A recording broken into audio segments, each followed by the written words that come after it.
ఒక క్రిమినల్ మన కళ్ల ముందే తిరుగుతూ మళ్ళీ మళ్ళీ చేతికి దొరికినట్టే దొరికి తప్పించుకుంటే ఆ బాధ ఎలా ఉంటుందో ఊహించండి. సరిగ్గా అలాంటి ఆవేదనలోనే ఉన్నారు మనోజ్, రోహిణిలు. ఆ విజయ్ గాడు వాళ్ల డబ్బులతో పారిపోయి ప్రశాంతంగా తిరుగుతున్నాడు. రెండుసార్లు వాడిని కళ్ళారా చూసినా పట్టుకోలేకపోయామని మనోజ్ రగిలిపోతున్నాడు. రోడ్డు మీద ఎవరినైనా సాయం అడిగి ఉంటే బాగుండేది కదా అని రోహిణి లబోదిబోమంటోంది. కాని ఇక్కడే మనోజ్కి ఒక విచిత్రమైన ఆలోచన వచ్చింది. పోలీసులు సరిగ్గా వెతకడం లేదని, దేవుడే వాడిని తమకు పదే పదే చూపిస్తున్నాడని నమ్మిన మనోజ్, ఈ సమస్యకు పరిష్కారం ఒక స్వామీజీ దగ్గర ఉందని అనుకున్నాడు. రోహిణికి మొదట ఇది కాస్త వింతగా అనిపించినా, వేరే దారి లేక సరే అంది.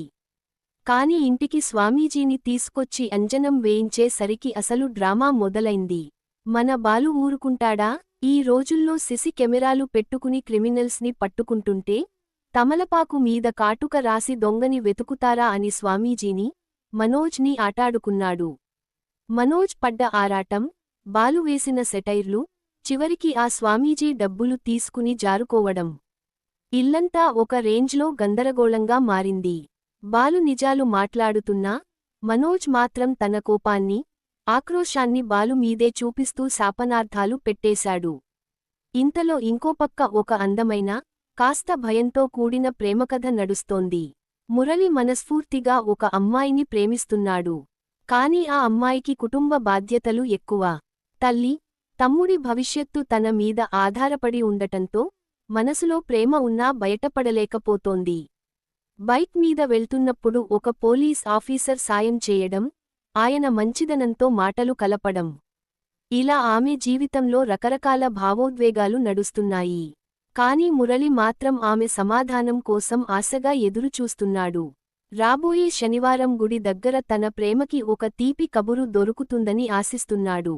మరోవైపు ఒక కళ్యాణమండపంలో పెళ్లి సందడి మొదలైంది. బంధువుల పలకరింపులు, ముగ్గురు మామల హడావుడి, వంటల గుమగుమలు, పనుల ఒత్తిడి. అంతా సందడిగా ఉంది. మన బాలు అక్కడ తన సరదా మాటలతో, అల్లరి కామెంట్లతో అందరినీ నవ్విస్తూ వాతావరణాన్ని చాలా ఉత్సాహంగా మార్చేస్తున్నాడు. డబ్బులు పోగొట్టుకుని స్వామీజీల చుట్టూ తిరిగే మనోజ్ ఒకవైపు, కుటుంబ బాధ్యతల నడుమ నలిగిపోతూ ప్రేమను దాచుకునే ఒక అమ్మాయి ఇంకోవైపు, ఇవేమీ పట్టనట్టు పెళ్లి పందిట్లో సరదాలు పండించే బాలు ఇంకోవైపు. ఈ కథలో ముందు ముందు ఎలాంటి మలుపులు రాబోతున్నాయో చూడాలి. మాట్లాడే డైలాగ్స్తో కూడిన స్క్రిప్ట్ వివరాలు. రోడ్డు పక్కన మనోజ్ కోపంతో ఊగిపోతుంటాడు. రోహిణి దిగాలుగా నిలబడి ఉంటుంది. రోహిణి, అంటే రెండోసారి కూడా వాడు మన చేతికి చిక్కినట్టే చిక్కి తప్పించుకున్నాడన్నమాట. ఛా, చేతికి వచ్చిన అవకాశాన్ని మళ్ళీ మళ్ళీ పోగొట్టుకున్నాం. మనోజ్, వాడు అంత వయసొచ్చినవాడిలా ఉన్నాడు కాని, ఎంత స్పీడ్గా పరిగెత్తాడో తెలుసా రోహిణీ? నేను ఎంత ట్రై చేసినా వాడి స్పీడ్ని మ్యాచ్ చేయలేకపోయాను. వాడు పారిపోవడానికే పుట్టినట్టున్నాడు. రోహిణి, రోడ్డు మీద ఎవరైనా కనిపించినప్పుడు పట్టుకోండి, పట్టుకోండి అని గట్టిగా అరిచి ఉంటే ఎవరో ఒకరు సాయం చేసేవాళ్లు కదా మనోజ్.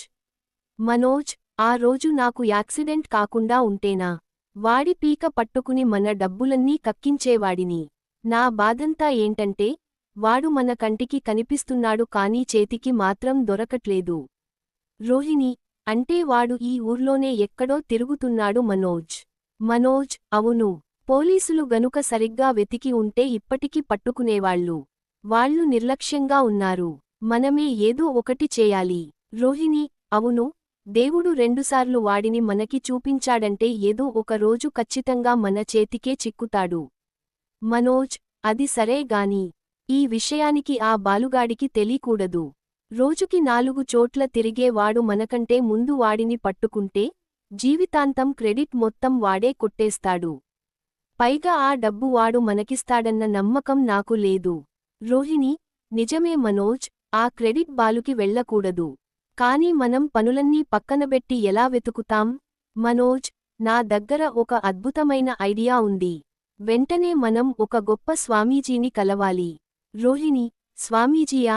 మళ్ళీ మొదలుపెట్టావా మనోజ్? మనోజ్, ఇందులో తప్పేముంది రోహిణీ?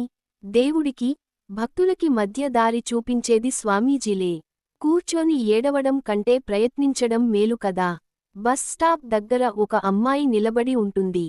ఒక పోలీస్ ఆఫీసర్ బైక్ మీద వచ్చి ఆగుతాడు.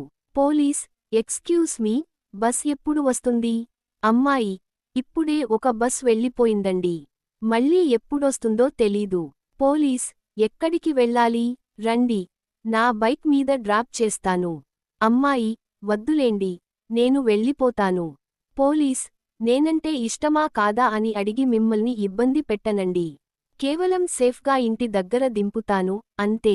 నేను పోలీస్ని. ఒక అమ్మాయిని బలవంతం చేయడం నా సంస్కారం కాదు. నమ్మకం ఉంటే రండి. ఆమె ఆలోచించి బైక్ ఎక్కుతుంది.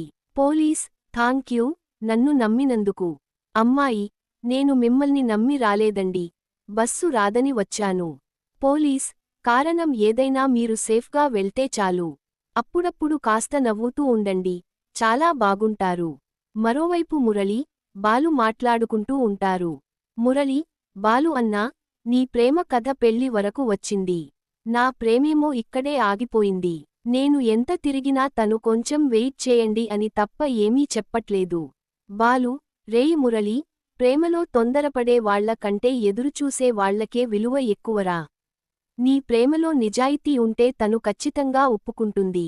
మురళి: ఏమో అన్నా, తను నో చెప్తే నా పరిస్థితి ఏంటో అనుకుంటేనే భయంగా ఉంది. బాలు: భయపడకురా, నేను చెప్పే ఐడియా ట్రై చేయి. కానీ తనని ఎప్పుడూ ఇబ్బంది పెట్టకు. ఇంట్లో అందరూ కూర్చుని ఉంటారు. మనోజ్ ఒక స్వామీజీని ఇంటికి తీసుకొస్తాడు.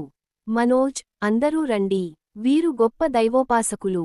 పోయిన వస్తువులు, పారిపోయిన దొంగలు ఎక్కడున్నారో అంజనం వేసి చెప్తారు. బాలు: అంజనమా అంటే ఏంటి స్వామీజీ? మా మనోజ్ గాడి కోడిమెదడు చిన్నప్పుడే పోయింది. అది ఎక్కడుందో ఈ తమలపాకులో కనిపిస్తుందా? స్వామీజీ: శాస్త్రాన్ని అపహాస్యం చేయకూడదు. బాలు: నేను శాస్త్రాన్ని అనలేదండి, మా అన్నయ్య హాస్యాన్ని అంటున్నాను. మనోజ్: రేయ్ బాలు, నో మూసుకో. స్వామీజీ: మా 30 లక్షలు పట్టుకుని పారిపోయిన విల్లా విజయ్ గాడు ఎక్కడున్నాడో, వాడి అడ్రస్, పిన్ కోడ్ ఏంటో ఈ అంజనంలో చూసి చెప్పండి. స్వామీజీ: ఉచ్చాటన, ఆవాహన. తూర్పుకు తిరిగి కూర్చోండి. స్వామీజీ తమలపాకుపై కాటుక రాసి మంత్రాలు చదువుతుంటాడు. బాలు వెటకారంగా చూస్తాడు. మనోజ్: స్వామీజీ, నాకేం కనిపించట్లేదు. బాలు: ఏముంటుందిలే, వాడు నిండుగా దుప్పటి కప్పుకుని పడుకున్నాడేమో. అయినా ఈ 21వ శతాబ్దంలో సీసీ కెమెరాలు పెట్టుకుని క్రిమినల్స్ని పట్టుకుంటుంటే, ఈ తమలపాకు అంజనాలు ఏంట్రా మనోజ్? పాతాళ భైరవి సినిమా అనుకుంటున్నావా? స్వామీజీ: నమ్మకం లేని చోట మంత్రం పనిచేయదు. నన్ను అవమానిస్తున్నారు, నేను వెళ్తున్నాను. బాలు: ఏయ్ స్వామీజీ, ఆగు. హోమ్ విజిటింగ్ ఫీజు అని మా మనోజ్ ఇచ్చిన 3000 రూపాయలు ఇటు ఇచ్చేసి వెళ్ళు. మనోజ్: రేయ్ బాలు, ఆ డబ్బులు దొరికితే నాన్నకి ఉపయోగపడతాయని నువ్వు ఓర్చుకోలేకపోతున్నావ్. నిన్ను చూసి జెలసీ ఫీల్ అయితే నా బతుకు ఎప్పటికీ బాగుపడదురా. నీ జీవితమే అల్లకల్లోలం అయిపోతుంది. కళ్యాణమండపంలో బంధువుల హడావుడి, వంటల గుమగుమలు. మేనేజర్: పెళ్లికి వచ్చిన బంధువులందరూ భోజనం చేసి వెళ్లేంతవరకు ఒక్కడు కూడా ఖాళీగా ఉండటానికి వీల్లేదు. వంట మాస్టర్ ఎక్కడా? వంట మనిషి: వస్తున్నారండి, దారిలోనే ఉన్నారు.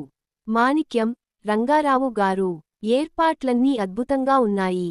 ఎక్కడా ఏ లోటూ రాకుండా చూసుకుంటున్నారు. రంగారావు: మన ఇంటి పెళ్లి మాణిక్యం గారు. ఇందులో ఆడపెళ్లివారు, మగపెళ్లివారు అనే తేడాలు ఉంటాయా ఏంటి? అంతా మనవాళ్లే.